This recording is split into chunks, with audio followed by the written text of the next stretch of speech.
Bonjour à tous et bienvenue sur Makertronic. Et ici c'est Nicolas et je suis très content de vous recevoir dans cette nouvelle vidéo où on va parler des dangers qu'il peut y avoir actuellement dans le monde de la crypto et pas que d'ailleurs, pas que le monde de la crypto, dans le monde de l'investissement en général. Voilà. Ma chaîne c'est une chaîne de mineurs principalement. De mineurs de crypto-monnaie, hein. Comme vous le savez, nous les mineurs, on est très attentifs à ce qui se passe autour, hein, puisque ça impacte directement notre revenu quelque part, quoi. Hein.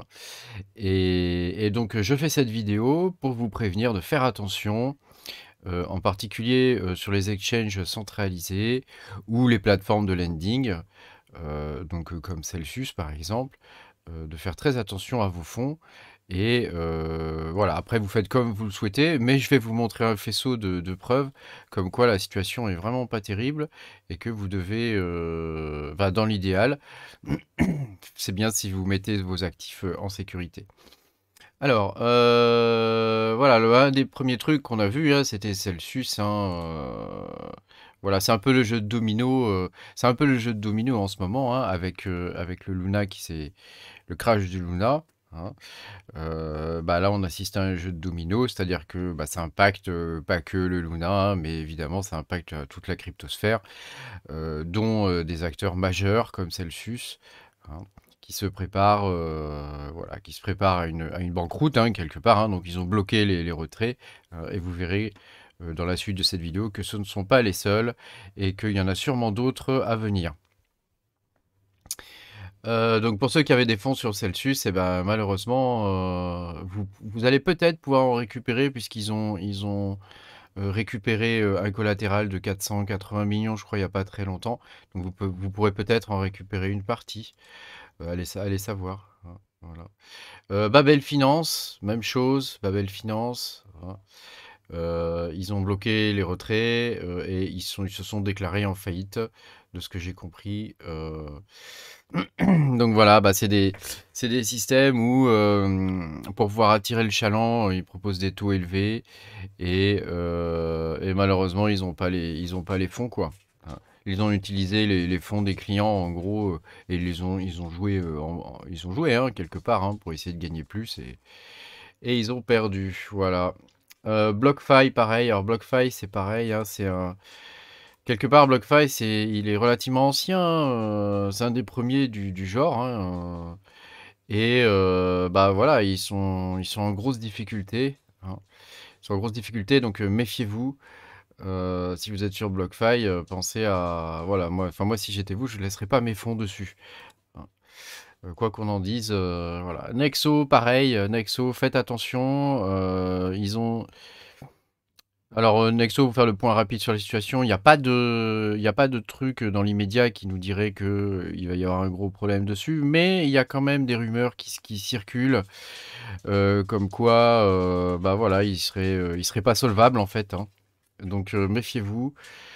Moi, personnellement, Nexo, j'utilisais pas Celsius, mais j'utilise Nexo et voilà, moi j'ai retiré mes fonds. Hein. Je l'utilise encore comme plateforme pour transférer certains de mes actifs de minage, mais parce qu'ils prennent en charge certains protocoles.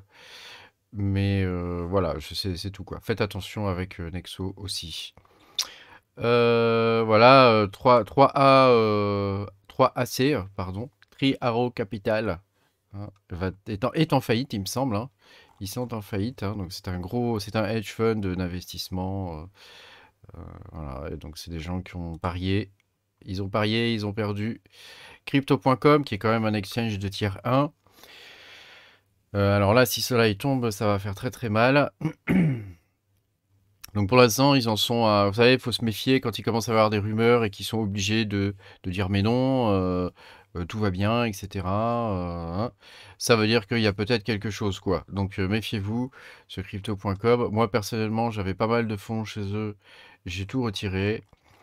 Voilà. Et ensuite, Voyager, hein, qui s'est lamentablement planté. Alors Voyager, je l'ai jamais utilisé, hein, je savais même pas que ça existait. Bon, voilà. Coinbase, voilà, qui a des gros soucis, pareil, sa valeur en bourse a perdu énormément.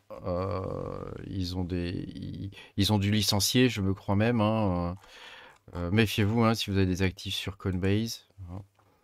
Voilà. Et puis de façon plus générale, il y en aura peut-être d'autres, hein, des exchanges comme ça qui vont avoir ce genre de soucis, hein. Tout ce qui est centralisé peut avoir des problèmes. Tout ce qui est décentralisé, bon, si le protocole tombe, il tombe. Mais s'il ne tombe pas, je veux dire, il n'y a pas trop de... Moi, personnellement, j'ai plus confiance dans la finance décentralisée, ou en tout cas dans les plateformes de swap, comme DXDY par exemple, ou Uniswap, hein, ou Uniswap. Bien que Uniswap, je crois, ils ont changé de nom maintenant, ça s'appelle plus pareil. J'ai plus confiance dans ça que dans les exchanges centralisés, hein. Voilà. Et puis de façon plus générale, au niveau des marchés, bah, c'est quand même pas la fête, hein. Quand on regarde le CAC 40, le fameux SP500, hein, ouais, vous voyez, tout est dans le rouge, hein. Alors il gagne plus 0,10%, mais enfin c'est du bruit, ça. Hein, ça c'est du bruit. Ce qui compte, c'est ça, hein, c'est que voilà, Eurostock 50, c'est la teuf. Le DAX, c'est la même, hein. Donc, méfiez-vous. Méfiez-vous, il y a pas que, c'est pas quelque chose qui impacte que les cryptos, même si nous, au niveau de la crypto, on est dans la partie cyclique, dans la partie baisse, hein, du cycle. Baisse, voire il est probable qu'on ait atteint le range qui risque de durer, qui va être très ennuyant pendant un long moment. Si c'est le cas, moi ça m'arrange parce que mes cartes sont encore rentables. Voilà. Et puis alors ça, c'est vraiment un indicateur majeur. Y Combinator. Donc Y Combinator, c'est je le prononce à la française, hein, pardonnez-moi. C'est un fonds d'investissement très important dans la Silicon Valley. Et alors ça, c'est vraiment un signe, ça, hein. Et il dit de se préparer au pire. Ils disent qu'on a vécu un bull run de 13 ans et que bah voilà, maintenant il faut se préparer au pire et que bah, comme quand ça monte, hein, au bout d'un moment, bah, ça redescend, hein, c'est normal. C'est normal. L'argent gratuit disparaît. Donc voilà, ça veut dire que on risque de rentrer en récession. Et voilà. Est-ce que le monde de la crypto sera impacté? Évidemment, hein, puisque il y a de plus en plus d'investisseurs qui sont des institutionnels, hein, dans le monde de la crypto, hein. Donc évidemment que le monde de la crypto sera impacté. Après, vous savez, le monde de la crypto, il suit des cycles. Et donc, il est probable que ça n'arrêtera pas le prochain bull run. C'est même fortement probable. Après, est-ce qu'il sera aussi fort et aussi haut que ce qu'on peut l'imaginer, hein, c'est-à-dire les gens qui crient à la victoire, Bitcoin à 120 000 $, etc. Ça, rien n'est moins sûr. Mais c'est sûr qu'on aura une nouvelle phase haussière dans quelques temps. Quand, on ne peut pas le prédire, hein. Alors, quoi faire? Moi, personnellement, je vous dis ce que j'ai fait, hein. Après, vous faites comme vous voulez, hein. C'est pas du tout un conseil, hein, que je vous donne, hein.